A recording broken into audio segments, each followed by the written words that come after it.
خبرنگارای ارشد این تلویزیون افغانستان ترک کردن، به هر کشوری رفتن، چندین روزنامه‌نگارا را کشتن، فعالای مدنی را ترور کردن، خانه هاش رفتن. در داخل تاجیکستان شاهد شدیم که رسانه‌های تاجیکستان فرشته اطلاعات بردروغ و فیکی زیاد شده. ما ساختار می‌خواهیم که در او همه مردم افغانستان خودش ببینه، در اونجا روح آزادی خواهی، همون جوهر آزادی گرایی یا همون پتانسیل استقلال خواهی بسیار کلان است. دلم به یاد برنامه‌های جالب فراغتی طلوع تنگ شده.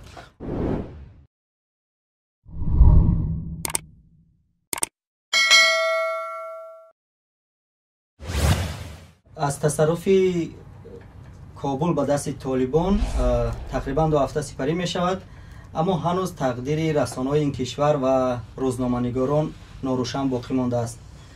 تا همین 20 روز پیش فضای رسانه افغانستان یکم امیدوار کننده بود. در شاخص جهانی آزادی مطبوعات افغانستان از قزاقستان، ازبکستان، تاجیکستان و ترکمنستان و حتی روسیه پیش قدم بود. اما با آمدن طالبان فضای رسانه‌ای و روزنامه‌نگاران چی می شود؟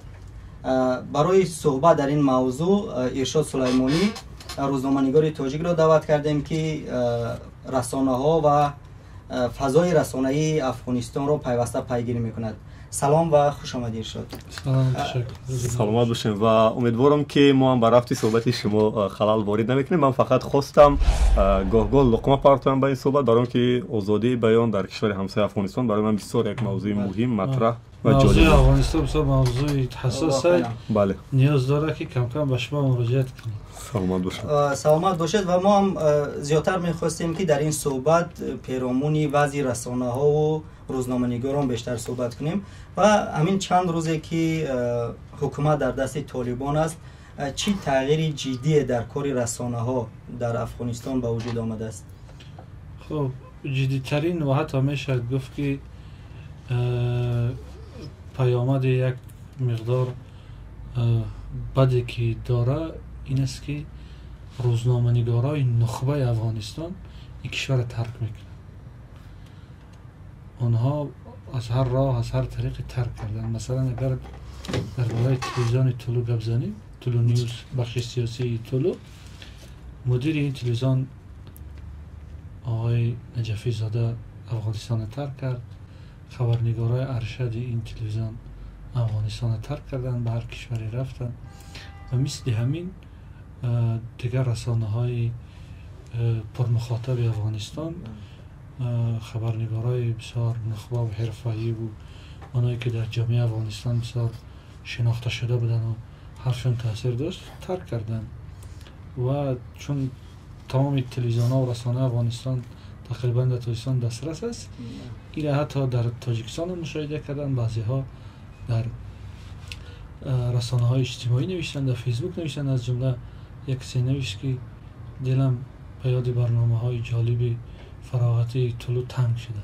ولی اینجا من یک چیز میخواستم پرسم که امارات یعنی طالبان وعده داده ایستادن که ما با روزنامه‌نگارا دیگه هیچ حمله نمیکنیم و امنیتشون رو تامین میکنیم. به نظر شما چی است که اونا ترک میکنن افغانستان؟ ببین، با تضمین یا ضمانتی که طالبان میتین در افغانستان تقریبا هیچ کس اعتماد نداره. اگر اعتماد میشد، این فاجعه که شب و روزا در فرودگاه کابل دوام دارد، این فاجعه سر نمیزد. ولی همین که مثلا روزنامه‌نگارا به هر قیمت خودشون میکشن از افغانستان بیرون میکنن، این نشان میدهد که اونا به این اعلامیه‌ها باور ندارن. شما در مورد فرار روزنامه راوی برنامه رو در رو کی بود؟ قاسمی اونم گفت که از افغانستان بیرون شده. واقعیت دارد یا نه؟ خبر داره؟ بله، این چیز در خبرها بود. من از دوستای روزنامه‌نگاری که پرسیدم گفتن که رفته است. و در ادامه همون صحبتی اول که کردیم، به هر صورت تلویزیون طلوع خیلی از برنامه‌های تفریح و مثلا بخش تبلیغ و این چیزاش کاملا از بین برده است. اما در نسبت طلوع نیوز مثلا خیلی حالا هم بعضی از برنامه‌های حرفه‌ای و کسبی دارن. در قیاس با آن تلویزیون‌های دیگر که در افغانستان تا آمدن طالبان فعال بودند. اما وقتی که مثلا اگر بیشتری کارمندان تلونیوز اگر رفته باشند و با این صفتی که حالا به هر صورت تلونیوز دارد، یعنی این فکر میکنید که از بیرون اداره میشد بر صورت از جانب همون رهبران یا چی خیلی است؟ ببین بله، اون رهبر ایجادش ترک کرد، ولی مالک طلو همون کسی که بود همون هست. گپ سر این است که حالا افغانستان در یک حالت بی‌بندوباری قرار دارد. حکومت شکل نگرفته است.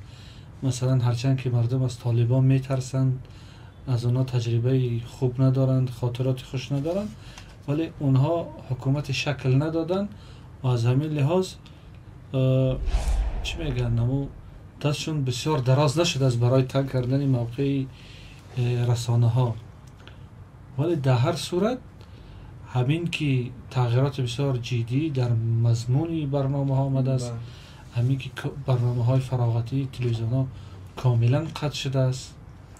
مثلا طلوع یک شرکت بسیار کلان بود، او بخش سیاسی داشت تلونیوز، بخش فراغتی داشت طلوع، با بخش فراغتی داشت با پشتو با نام لیمر.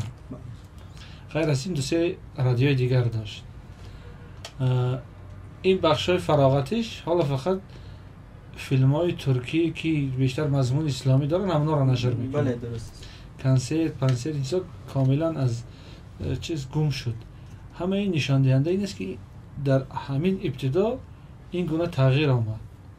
این نشان میدهد که اگر طالبان مسلط شوند و اونها هرچند که میگن ما یک حکومت فراگیر میسازیم، با رسانه ها با خبرنگارا کاری نداریم، ولی باز تاکید میکنن که ما در قالب شریعت بسازیم و شریعتی که اونا میگن اون چیزی است که درکی که اونا از شریعت دارن. درست. مثلا شریعتی که اونا در حکومت 5 ساله که در سالهای 90 داشتن در اونجا تطبیق کرد. به همین خاطر من فکر میکنم که سرنوشت رسانه ها در افغانستان یک بحران دچار میشه و به یک فاجعه کلان تبدیل میشه، چون که آزادی بیان در افغانستان این یک دستاورد بسیار کلانی بود که به ارزش تبدیل شده بود و حکومت دارا و همه در سطح جهان میگفتن از این لاف میزدن که ما همین یک فضا داریم. کارشناسان میگن که این طالبان 20 سال پیش نیستن، اینا تحصیل دیدن، اینا مکتب دیدن، اینا دنیا دیدن، تحصیل کردن. خب البته این گپا رو اونا میگن، من همه روزه دنبال میکنم. هر روز سخنگوی طالبان ذبیح الله مجاهد 2 ساعت در تلویزیون ملی افغانستان همه روزه بعد از ساعت 5 به وقت کابل نشست خبری میکنه، به سوالایی که وجود داره جواب میده. اونا همه وقت میگن که ما به هیچ از کاری نداریم، ولی اگر کار نداشته باشن چرا مردم از اونا میگریزن؟ گپ سر این است، ضمانت تضمینی که اونا میتین اعتماد وجود ندارد. ببینید اگر از بخش رسانه یک کمی بخش سیاست بگذاریم، دولت هایی که ما اونا را به عنوان حامی طالبا میشناسیم، مثلا امریکا، اونا اعتماد ندارن. اونا وعده کرده بودن که تا 31 آگوست نیروهاشون از افغانستان میبرن، حالا وقت با آخر رسیده ایستاده است و از هر لحاظ امکان نداره که همین وعده اجرا شه. اونا اومدن با طالبا در گفت و شنیدن که همین مهلت تمدید کنیم. یعنی یک گروه کاملا غیر قابل پیشگویی و غیر قابل باور است که بتونن هر زمان موقعشون تغییر یابد. یک چیزی که طالبان میگن که یعنی زنها به نفر محرم کوچه نبرد و حتما میگه روسری و این چیزا، ولی من میبینم که تا امروز صدای آمریکا که 1 ساعتی طلوع را میگیرید با همون روزنامه‌نگارایی که یعنی بازم افیر میبرن، اینا چه خیلی فهمیم طالبان اینا یعنی اجازه میتونن به نظر شما آینده؟ من گفتم که حال طالبا همون شرط و اصول امارات یا هر شکل دیگری که دولت تشکیل میشه چی نکردن، بیان نکردن. اونا در هیچ جا نگفتن که تا حاضر بعد از سقوط کابل نگفتن که مثلا زن چگونه با کوچه برای این چیزا. بعضی چیزا که در شبکه‌های اجتماعی و متاسفانه در رسانه‌های ما هم آمد، بعضی چیزا فیکی بود، بعضی چیزا دروغ بود، ولی اونا همیشه تاکید میکنن که ما در قالب شریعت اسلام چیز میسازیم. به نظر شما صدای آمریکا هم قطع میشد بعد از چند وقت در افغانستان؟ خب این بستگی به این داره که چگونه حکومت در افغانستان شکل. اگر یک حکومت انحصاری که تمام قانون و قاعده را در این حکومت طالبا تعیین کننده باشن و اینا جاری کنن، بله. ولی میتونه که مثلا با یک کمی تغییرات باقی بمانه، اما در مضمونی که جوهری آزادی بیان، مضمونی مثلا کاری رسانه ها تشکیل میدهد، حتما تغییرات میشه، چون که اینا یک حکومت انحصاری میسازند که افکار غیر قبول نداره. با توجه به اون چیزایی که گفتید، مثلا میشود تخمین زد که همون دستاوردی که طی 20 سال در فضای رسانه‌ای داشتن افغانستان با آمدن طالبان کلاً از بین می رود، یا به هر صورت میموند رسانه‌هایی که به قول ایستادگری میکنند. و ببینید افغانستان و گفت یک نظریه پرداز یک جامعه کوتاه مدت است. نه در کوتاه مدت در این جامعه هر تغییرات میشه. شما ببینید مثلا همین حکومت 20 ساله که تا سقوط طالبان بود، با وجود همه شکست ریختش یک حکومت بسیار مدرن بود، ولی یک شبه طالبان آمدن و این به اصطلاح پیشروی را بعد 2-3 عصر قفا برده. از همین خاطر پیشگویی ها بسیار سخت است، ولی با توجه به پیشینه‌ای که طالبان داشتن، مثلا طالبان رسانه ها و روزنامه‌نگارا را یکی از همکارای خارجی ها میدونستن و اینا در لیست طالبان بود. همیشه هشدار میدادن، چندین روزنامه‌نگارا را کشتن، فعالای مدنی را ترور کردن، خانه هاش رفتن. مثلا همین که در همین آخر طالبان در اول وقتی که ولسوالی ها و ولایت ها را به اصطلاح میگرفتن، از همونجا از فرار روزنامه‌نگارا سر شد. دوستای ما میگن که ما در لیست اونا هستیم. اونا بعد از اینکه در کابل یک جابجا شدن به اصطلاح ما، اونا حتما به دنبال همون و یا روزنامه‌نگارایی که در همون زمان اونا را انتقاد میکردن یا که برای اونا خوش نبودن، به دنبال اونا میرسن. من باوری دارم که ما در یک سال آینده در این جای افتخاری که افغانستان در شاخص آزادی بیان قرار دارد، اینجا را از دست میدهد و همسایه ما میشه در این شاخص. ببخشید در ادامه همین صحبت که شما میانی روزنامه‌نگارای افغانستان دوستای زیاد هم دارید، آیا از شماری همون دوستای خودتان نفری تا امروز افغانستان را ترک کرده است یا قصد ترک کردن دارد؟ بیشتر از 20 نفر. مثلا کریم امینی. کجا رفت کریم امینی؟ خبرنگاری که در همین شب روز آخر اعلان شد که گویا که به دست طالبان افتاده استش، همون ترک کرد. من با او تماس بودم. بدونید که کجا رفت؟ او تاشکند رفت، بعد از تاشکند به یکی از کشورهای اروپایی رفت. نفره هم بسیار میخواست، اونایی که به دوشنبه میخواند بیان بسیار بودن و هستن، اما متاسفانه سفارت تاجیکستان گویا با اونا گفته باشد که ما تا برگزار شدن جشن 30 سالگی استقلالیت ویزا نمیدهیم. از همین خاطر اونا تونستن تاجیکستان بیان. شما میدونید پیش از سقوط کابل به دست طالبان، رهبری تلویزیون یکی افغانستان هم که بسیار تلویزیون معروف است، یکی از معاوناش از دوستای ما است که او هم فرار کرد به آلمان رفت و گفت که ما میخوایم تلویزیون دوشنبه بکوچانیم، چی مصلحت میده؟ و همین حالا هم طلوع هم دیگه تلویزیون ها اونا میخوان که شرایط ناگوار شده، میخوان که به یک از کشورهای همسایه افغانستان یا ازبکستان یا تاجیکستان حتی قرقیزستان اینجا رسانه هاشون رو بکوچانن و از اونجا فعالیت کنن. از دوستای ما شما زیاد است. مثلا به تلویزیون من با دلایل امنیتی نمیخوام که نام ببرم، مثلا از همین تلویزیون طلوع 5-6 نفر از سطح رهبری اینایی که مدیریت میکردن طلوع را، از پژواک، مثلا پژواک در افغانستان یک خبرگزاری است که گویا که همیشه شناخته میشد که گویا که بیشتر به پشتون ها میل داره، ولی یک نفری که خبرنگار همین پژواک است در قندوز زندگی از من گفت که من حتی ویزای تاجیکستان دارم ولی نمیگذارن که بیام، کدام راه است که بیایی. او مثلا خواسته بود بسیار. بچه‌ای که در وعای چاپی کار میکنن چه حال دارن؟ اونایی که چهرهشون به هر حال شناخته نیست، مثلا 8 صبح کابل اینجا روزنامه ها، از ما خبری هست؟ من با تعبیر خودم سردبیری 8 صبح آشنایی دارم، مجیب مهرداد.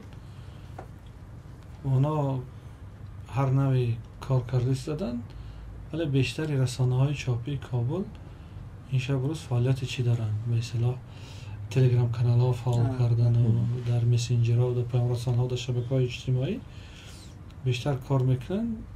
ولی از شمار اونها هم اکثریت مثلا یک از روزنامه های معروف کابل اطلاعات روز است بود با مانا میگم که بعد سقوط کابل کمتر چاپ میشه. رهبرای همین رسانه حالی نیستن در صحنه، کجای رفتن معلوم نیست. شما در مورد ترور روزنامه‌نگارا گفتن یکی از مخالفای سرسخت حکومت اشرف غنی، اون مردی هم که ریشش چی نام داشت در امریکا میشنه، تاجیکستان هم اومد، فراموش کردم، شفیع عیار. چند وقت پیش در ویدیو گزارشاش گفت که همه این ترورهای روزنامه‌نگارا از طرف خود اشرف غنی بود. شما چه نظر دارین در این حرفای شفیع عیار؟ خب البته من نمیتونم مثل شفیع عیار با اطمینان بگم که دستی کی بود، ولی مثلا در رسانه های افغانستان، در شبکه های اجتماعی، در تحلیلات، در گزارش های جداگانه گفته میشد حتی همین حکومت اشرف غنی را در همدستی با همین چیزا متهم میکردن که خصوصا همین ترور یما سیاوش، یکی از چهره های بسیار معروف تلویزیونی افغانستان، اینا پدرش حتی این گپه گفت، اونا با دادگاه بین المللی لوحه یا با تعبیر ما گاگا مراجعت کردن، چون همون نوارها را حکومت افغانستان در اختیار اینا نگذاشت، تا آخر نگذاشت دیگه. اونا مشکوک شدن که پس اینجا یگان گپی هست که اینا همین گونه گپا بود که هر کسی تاس داره، ولی این فضای افغانستان با گونه بود در اون زمان و حاضر که باز تماما فاجعه است که تشخیص دادن یک گپ برای ما کسایی که از این طرف یا ما هستیم و داخل جامعه بسیار دسترسی نداریم مشکل. شما ببینید مثلا مسعود پرطرفدارترین چهره در منطقه در افغانستان، ولی تا هنوز مثلا عامل ترور مسعود مشخص نیست که چی کسی در پشت این قضیه بود. از ربانی هم دیگه مثلا برادرش در حکومت معاونی اول بود، یکی از یاران اساسیش مارشال فهیم معاونی اول بود، تمام طرفداراش در حکومت، در وزارت دفاع، در امنیت، در تمام جاهای مهم بودن، ولی معلوم کردن نتونستن که کی بوده. اونجا هم به هر حال نام روزنامه‌نگارا سیاه شد برای که در لباس روزنامه‌نگار اومدن پیش مسعود. متاسفانه نام قالب نداره. خب اگر رفت و فرض کردیم که موفق شوند که تلویزیون های افغانستان در دوشنبه دفتر داشته باشند و از اینجا برنامه پیشنهاد کنند، آیا در صفت پخش برنامه های تاجیکستان هم فکر میکنید تغییرات میشه؟ او رسانه ها بیان در اینجا فعال شوند، طالبان شاید ما را با گونه قبول کنند که گویا از بیرون رفتن علیه ما اقدام میکنند و تاجیکستان که یک همسایه نزدیکترین افغانستان است که حالا افغانستان از طالبان است، این میتواند که خطرهای امنیتی چیزا داشته باشد. این برمیگردد و مقامات ما که در سطح بالا چی تصمیم میگیرند. از همین نقطه نظر من در حال حاضر این چیز یک کار ناشدنی میدانم و وقتی که یک کار نمیشه و چگونه میتونیم درباره درنمای او صحبت کنیم. حالی شما با اخباری که از داخل کابل بیرون میشه تا کجا اعتماد دارید که اونا تحت فشار نیستن و واقعیت است؟ ببینید مثلا طالبا آمدن تلویزیون طلوع و همه دیگه تلویزیون های دیگه را چی کردن؟ خیلی سلاح کردن. در همون روز دویم یا سومی که کابل گرفتار داخل تلویزیون ها سلاح بود؟ ببین بعضی تلویزیون های افغانستان در زمانی که طالبا به اصطلاح در کوه پشت ها بودن اینا را تهدید کرده بودن. بعد حکومت افغانستان در همون وقت تصمیم گرفته بود که اینا را با یک چند تا 30 نفر محافظ داشتن، محافظای مسلح که اینا به اصطلاح محافظت میکردن. حتی تلویزیون مستقل و بین الملل هم اخرانیت میکردن. بله. تلویزیون مستقل. بله. طالبا در وقتی که کابل سقوط دادن در روز دوم سوم آمدن همینا را خیلی اصلاح کردن. بعد اخباری که در اینجا میشه بسیار مضمونش تغییر کرد. شما ببینید حالا در اطلاع رسانی در افغانستان حاضر نقش اول رسانه های بین المللی دارن. بی بی سی، آزادی، صدای امریکا، خب شبکه های روسی اینجا، موج آلمان، این رسانه های دیگری بین المللی، حتی میشد گفت که رسانه های روسی، هرچند که اینا اخبار با تبلیغات با به اصطلاح با پروپاگاندا بسیار آمیخته میکنن رسانه های روسی. و ما در داخل تاجیکستان شاهد شدیم که رسانه های تاجیکستان فرشته اطلاعات بر دروغ و فیکی زیاد شده. در اینجا بسیار خبر پراکنی بر دروغ کردن، حتی مرگ اون ژورنالیست. بله. از همین نقطه نظر ما روزنامه‌نگار میدانیم که در این گونه در هم بر همی امکان خبرهای فیکی و دروغی نشر شدنش زیاد است. همین نقطه نظر باید با اخبار موثق باور کرد که شما منبع او را میشناسید و مثلا با هر وسیله با منبع او در تماس هستید. ولی واقعا آمدن اشرف غنی به تاجیکستان اولین چیزا آزیا پلوس اینو نشر کرد که بعداً رد شد. شما تا کجا اعتماد دارید به منبعتون که دیگر ردش هم قبول نکرده دیگر ایستاده در اونجا؟ ببین اینو من نشر کردم. بله. خبر به ما یک کسی داد که در دستگاه اشرف غنی کار میکرد. نامش هم ذکر کردیم. کرده. ببین در این گونه حالتا خبر کاملا موثق در حالت اضطراری دریافت کردن خیلی مشکل است. ولی ما منبع ما آشکار بود، نامش بود، او گفته بود ثبتش در ما هست، همه چیزش هست و او گفت که ما در گوسیل حضور داشتیم، اونا رفتیم ما به جای دیگر رفتیم. این گونه خبر نمیشد نشر نکردن.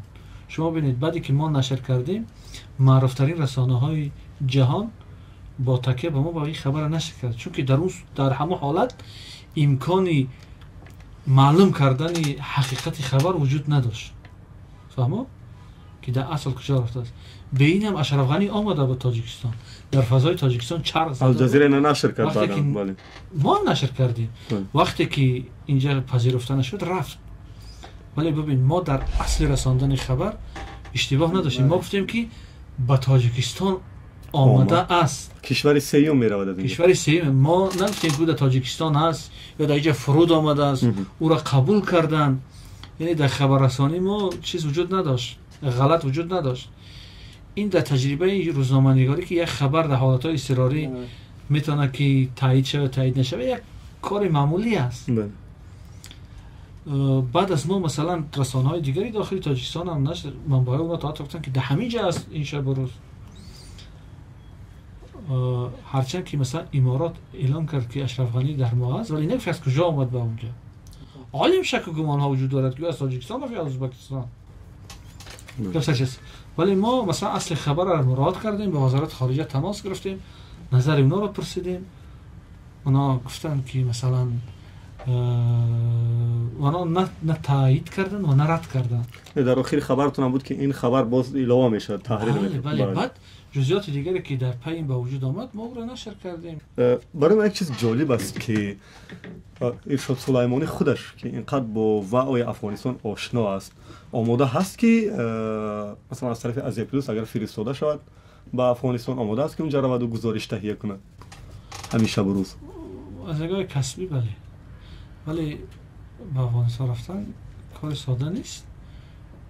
مثلا اون خبرنگارای رسانه های جهانی که میرن ممکن یا خودش تنها باشد ولی 30-40 نفر دیگر امنیت اونا رو تامین میکنه. رسانه های روسی، رسانه های انگلیسی، امریکایی، اینا مثلا همیشه یک از خبرنگارای بی بی سی از یک از تیپ‌های کابل با سر اوریان گزارش میداد. مجری بی بی سی هم پرسید که شما در امارات اسلامی با این گونه چیز، گفت که ما از اونها خیلی دور هستم، ولی وقتی اگر در کوچه باشم حتما من اشاره میکنم که ریمونت بکش. معلوم است که اونا را یک گروه چند نفر امنیتشون تامین میکنن. یعنی امنیتتون تامین باشه میرین. طالبان تا این جای کار با ما مشکل نداشتن. ما اونجا مبارزه نمیریم که ما برای خبررسانی میریم. بعد در حال حاضر طالبان ضمانت میتونن که بعد اونا نیاز دارن به اینکه از کشورهای همسایه‌شون بیان چهره واقعی که اونا میخوان گویا که در این شب روز نشان بدن همین برسانه.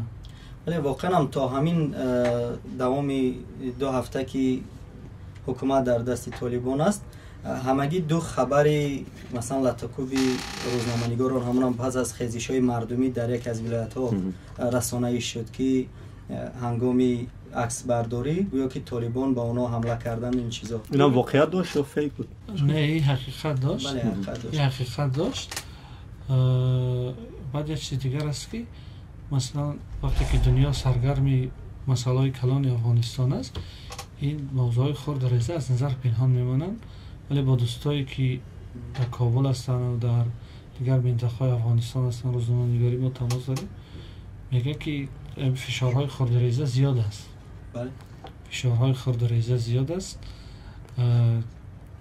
که اما در این قدر بگیم که دریای کلان اطلاعاتی که از افغانستان با دنیا جاری است و این خبرات توجه نمیشه، ولی اونا میگن که ما چی هستیم در تهدید، زیر تهدید قرار داره.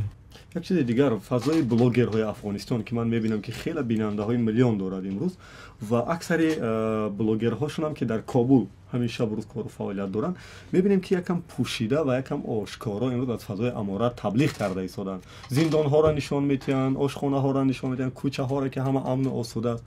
اینا چه خیلی فهمونو تحت فشار این ویدیو را به فکرتون میکنه که واقعا ممکن قضیه تحت فشار هم نباشه. شما یک شدید همین بلاگرهای افغانستان با همین مفکوره کار میکردن که پیش از سقوط کابل همین شرایط افغانستان برای افغانایی که در خارج هستن نشان دهند. بله.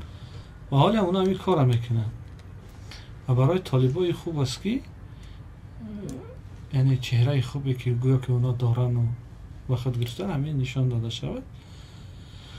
ولی پیشتر همین بلاگرام که ما و شما میگیم در مضمون مطالبی که اینا میکردن یک روحیه انتقادی بود، یک آزادی بود. حاضر یک طرف است، بیشتر از یک مطلبی به اصطلاح اطلاعاتی و ژورنالیستی بیشتر به تبلیغاتی مانند است.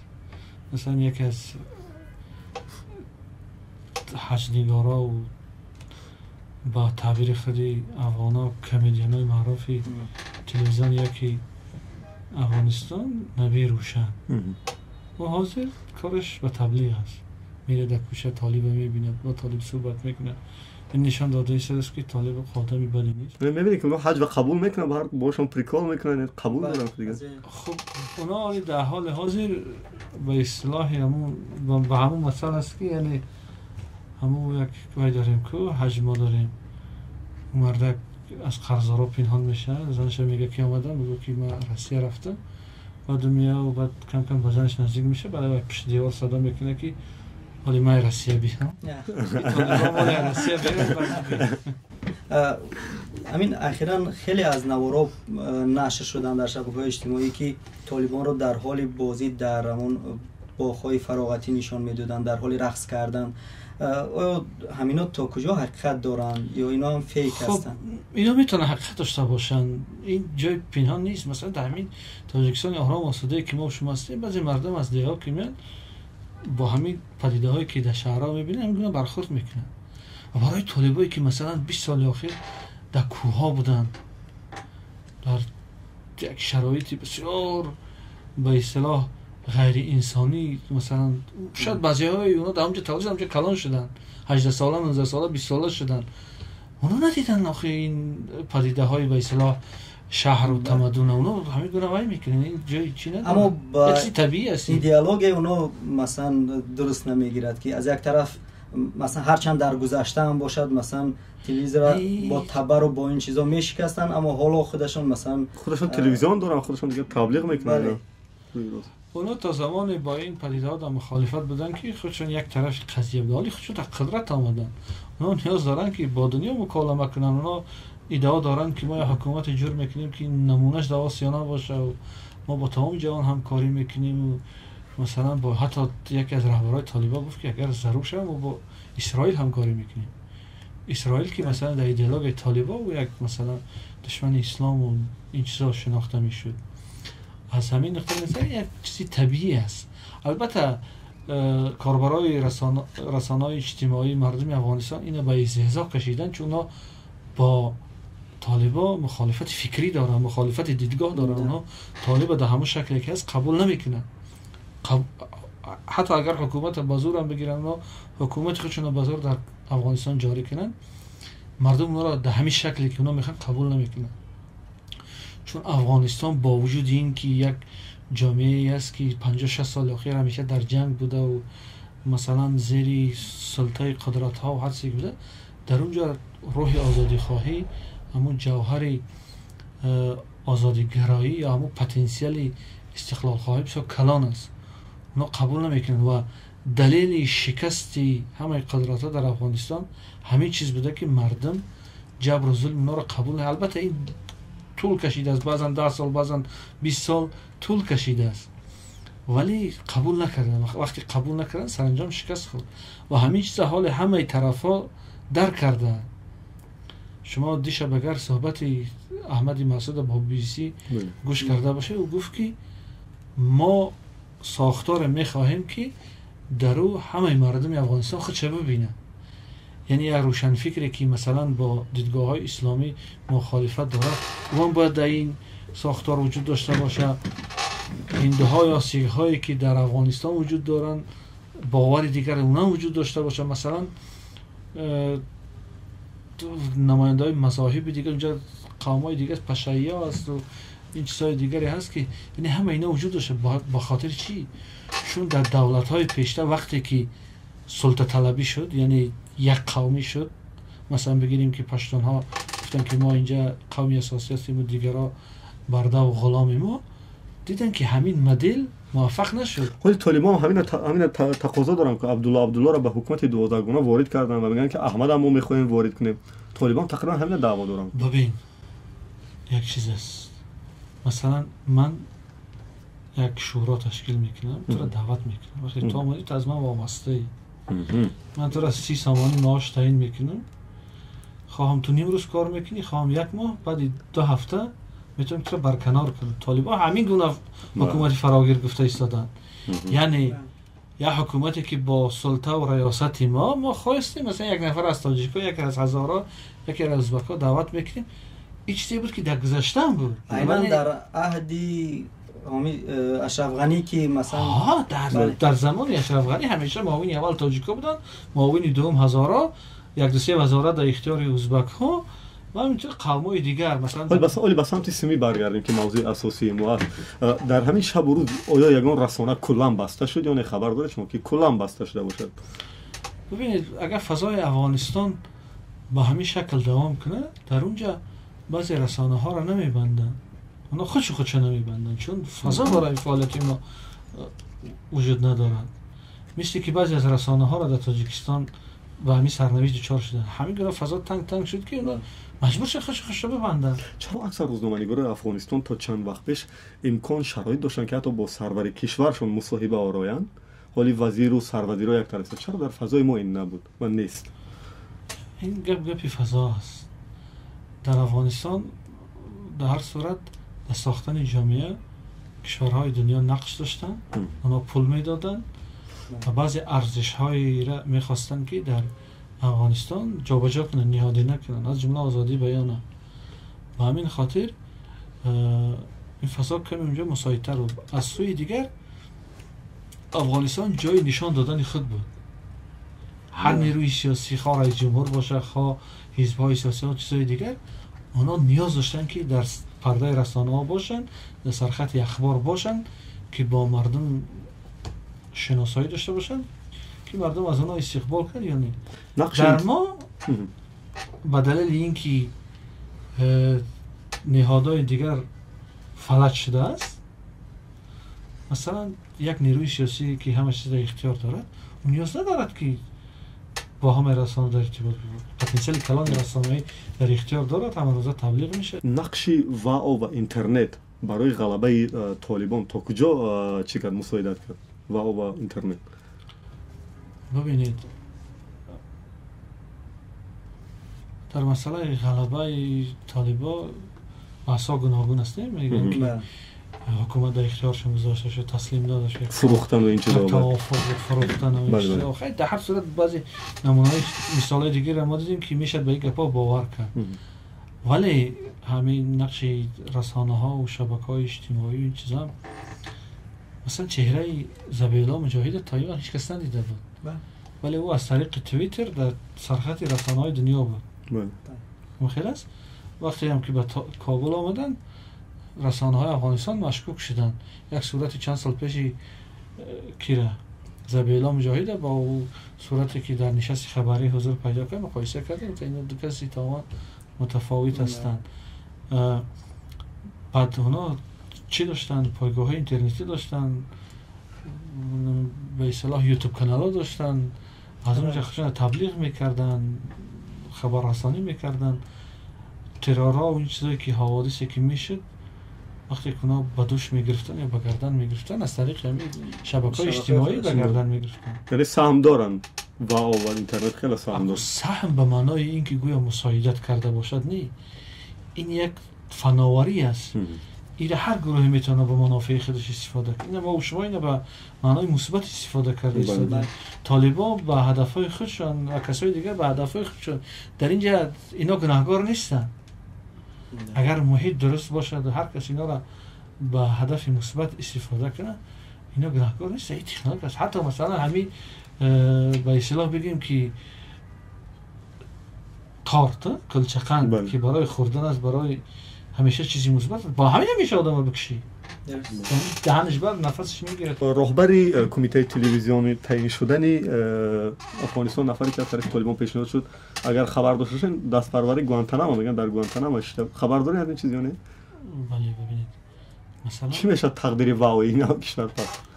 این با تعبیر برادرای ایرانی ما دیده شود در چند روزی آینده که چی میشود. ولی تلویزیون ملی، اونا تلویزیون ملی میگن، ما رادیو تلویزیون ملی، این نفر خودشون تعیین کردن. در حکومت افغانستان نهادی که با رسانه ها کار میکرد یک نهاد بسیار کلان بود و کسی که این نهاد رهبری میکرد آدم بسیار محترم حساب میشد، رهبر سیاسی حساب میشد. نام داشت مرکزی رسانه های حکومت. همین ایواز کردن، یک نفر خودشون ماندن. بعد نهادی که این چیزا را نظارت میکرد و میکرد وزارت فرهنگ و اطلاعات، حالا سرپرستش همین جناب ذبیح‌الله مجاهد است. در بعضی تلویزیون‌های دیگه مثلا در طلوع رهبری همون طلوع نیوز یک کسی دیگر شد، او را ما میشناسم، تاجیکستان آمده بود. ما در آزادگان با او مصاحبه هم داشتیم. مجددی حجت الله مجددی، حجت الله مجددی از همین خانواده همون مجددی است. همه از رهبر چی تعیین شد؟ همون طلوع نیوز، بخش سیاسی طلوع. همین این شکی نیست. تا تعییناتی را که تا این روز طالبا کردن در نهادها و در بگیم والیای ولایت ها و رئیسای ولسوالی ها و وزارت ها و سرپرست، غیر از خودشون یگان کسی نماندن. این در حال است که میگن که ما میخوایم یک حکومتی تشکیل کنیم. سوال دیگر این است که اتحادیه روزنامه‌نگاران افغانستان یکی از سازمان‌های فعال در افغانستان بود که همیشه به هر حادثه و رویداد واکنش میکرد. حالا تقدیر اون بچه‌ها چی باشد؟ خبر دارید؟ اینا چند در افغانستان چند اتحادیه بود؟ یکی بود با نام قلم، یکی بود نه، همین نه شما در نظر دارید. اینا در همون 3-4 روز اول یک اظهارات داد که خبرنگاران و رسانه ها زیر فشار و زیر تهدید هستن. بعد ذبیح الله مجاهد در نشست خبریش ایرا تکذیب کرد که اون از پیش خودشون دادن چیز نیست. من تلفن دادم که این با این فرا زنگ زنین کسی که مورد تهدید و این چیزا قرار گرفت. گفت سر این است که وقتی که اگر حکومت طالبان با این ساردارایی که میخوان اگر تطبیق شود، همین ظرفیت کلان رسانه‌ای که در افغانستان با وجود آمده بود شکل گرفته بود، این به 0 برابر میشه. میفهمید؟ چون در این رسانه ها جوانای تحصیل کرده کار میکردن که بهترین دانشگاه های هند و اروپا اونجا را خوانده بودن. اونها فقط مثلا یک کار ژورنالیستی نمیکردن، اونها با ایده های دولت سازی و ملت سازی و همچون فعال مدنی و اجتماعی آمده بودن. نمیخواستن که در ساختن افغانستان نوین نقش بازی کنن و همه این امید طالبان با 0 برابر کردن و نسل تحصیل کرده و دانشگاهی و به اصطلاح فکری و این چیزا، اینا هم افغانستان رو ترک میکنن و وقتی که اینقدر کادرها اینقدر رفت، این با خود جامعه افت میکنن، چند سال به عقب میره. و چیزی دیگر این که رسانه هایی که اینقدر معروف شده بودن در افغانستان، شما میدونید رسانه های مثل این طلوع و این تلویزیون یک و دیگر خبرگزاری ها به حد معروف بودن که مثلا در افغانستان رسانه های بین المللی خبرساز نبودن در فضای رسانه‌ای. بعضی از سیاستمدارا آرزو میکردن که در چهره در پرده چی بیاید، طلوع نیوز بیایند مثل اینا. برای همین حال ما میبینیم که اینا نقش کمرنگ شده صحنه، حالی خبرها را رسانه‌های بین المللی میدین. اینا دیگه نمیتونن موقعی که در سابق داشتن اونا حفظ کنن یا رشد دهن. خیلی یک تعبیر ما و شما خوب میشناسیم، کیسگی. اینا ممکن رسانه‌های کیسگی شون. از سوی دیگر مثلا اکثر همین تلویزیون‌ها از حساب تبلیغات و این چیزا زندگی میکردن. اگر رفت و مثلا طالبان هم چیزی جدی مثلا مانع جدی هم پیشنهاد نکنند هم فکر میکنم از خود همون وقتی که رکلام و این چیزا نیست دیگر فعالیت این رسانه هم از بین میرود. بله این احتمال این گپی هست، چیزی هست که میشه و این معنا که واقعیت ها با همین چیز دلالت میکنن. شما ببینید در چند روزی که طالبان آمدن افغانستان تقریبا در حالت فلج کرد. غیر از طالبان باز افغانستان کار نمیکنن، بانک ها کار نمیکنن، نهادهای دولتی کار نمیکنن، وزارت ها همه چیز کار نمیکنن. فقط یگانه وزارتی که فعال است چون که شرایط اینا ایجاب میکنه، وزارت به اصطلاح خود افغانستان صحت عامه است، یعنی وزارت تندرستی که حتی وزیرش هم چی نکردن، ایواز نکردن، برکنار نکردن. یک از طرف یک سرپرست ماندن اما کارا پیش میبرن چون که وضعیت کرونا و این گپا هست. اونا این چی میکنن؟ این خیر رسانه اگر یک ماه شما فکر کنید یک ماه دو ماه اگر وضعیت به همین منوال دوام کنه، چه رسانه مفلس میشن. بعد چیز دیگر این است که این رسانه ها از سوی جامعه جهانی و سازمان ها و کشورها چی میشنن؟ حمایت میشن، پشتیبانی میشن، مثلا گرانت ها میگرفتن. حالی تمام دنیا مبلغ گذاریش به افغانستان قطع کرد. امریکا، اتحادیه اروپا، بانک جهانی، یعنی یک چی میگن، یک بحران کلان اقتصادی مالیوی هم برای رسانه در افغانستان در پیش است. حالا اینا از همون پتانسیل هایی که تا این وجود داره و بیشتر از شبکه‌های اجتماعی که کم خرج‌تر است از این راه دارن فعالیت میکنن، ولی در آینده میتونه که به مشکل کلان بیاره. تشکر که طاقت کردید و تشکر از ارشاد هم که برای صحبت آمدن. امیدواریم که برنامه امکانیت هست که آدم آخر سخن بگه. تجربه اول کس بیان نه من بچی خاطر به معنی یک مراجعه هم است، یک پیام است. یعنی همکسبای ما و شما در افغانستان این شب روز و دستگیری های ما و شما بسیار نیاز دارند، هم به دستگیری کسبی، هم به دستگیری انسانی، هم به حمایت های دیگر. مثلا در همون شب روزی که حادثه های اتفاق بیشتر از اون و در همین حال حاضر من میتونم که مثلا از تلفن ما روشن کنم و در واتساپ و در تلگرام در نشان دهم که چقدر دوستا از ما کمک خواسته بودن که برای گرفتن ویزا مساعدت کنید.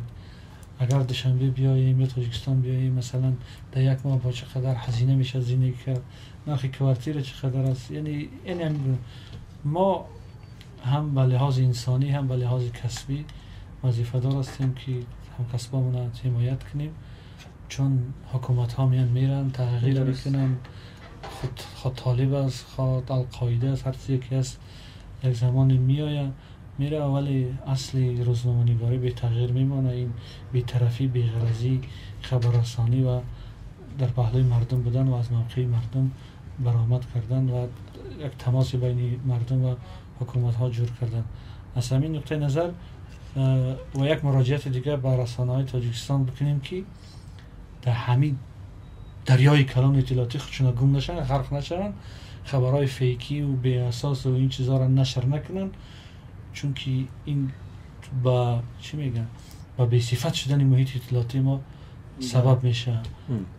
خب تلاش کنن، البته نیاز است که یک خبر مثلا یک دقیقه، 2 دقیقه، 1 ساعت دیرتر نشر کنن، ولی منبع پیدا کنن، منبع های الटरनेटिव्ی رو ببینن که آیا این چیز هست نیست.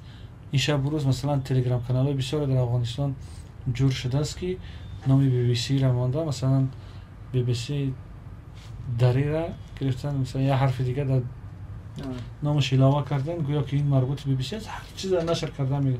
و اکثر فیسبوک های ما همینا رو میگیرن نشر میکنن. همون خبری که گویا که از تاجیکستان چرخ بالا با پنشیر سلاح بردن، همون پیش از رسانه های افغانستان رسانه های ما نشر کردن، از همین تلگرام کانال ها گرفتن و فیسبوک نشر کردن. خب هرچند که این تکذیب شد و دروغ برآمد، ولی خب خیلی تو جریان اطلاعاتی همین است که دیگه هم را فرا به همین خاطر بسیار با دقت باید بود. البته ما جدا از اینکه یک همسایه افغانستان هستیم، ما ارزش‌های مشترک کلانی با افغانستان داریم، هم از نقطه نظر فرهنگی، تمدنی، تاریخی، جغرافیایی و حتی ملی. ما و شما دیروز شاهد یک اظهارات بسیار غیر انتظار و بی سابقه رئیس جمهور بودیم که حتی خواست که مثلا دنیا با شرایط به سرنوشت تاجیک‌ها در افغانستان توجه کند و حتی مثلا وزیر خارجه پاکستان گفت که ما می‌خواهیم که تاجیک‌ها در حکومت آینده افغانستان جایگاه شایسته داشته باشند. یعنی ما به لحاظ انسانی و عاطفی هم رنج میکشیم از سرنوشت مردم بخصوص تاجیک‌ها، ولی باید اما اصلی روزنامه‌نگاری را چی نکنیم، تحت عامل‌های عاطفی و احساسی قرار ندیم و در خبررسانی بسیار چی باشیم، با مسئولیت. خیلی تشکر. من زیاد میخواستم که دوستان که ما رو میبینن در شبکه‌های یوتیوب زیاد سخت نگیرن، چون تجربه اول است و امیدوارم که اگر موفق بود ادامه میکنه این صحبت‌ها. تشکر. تشکر.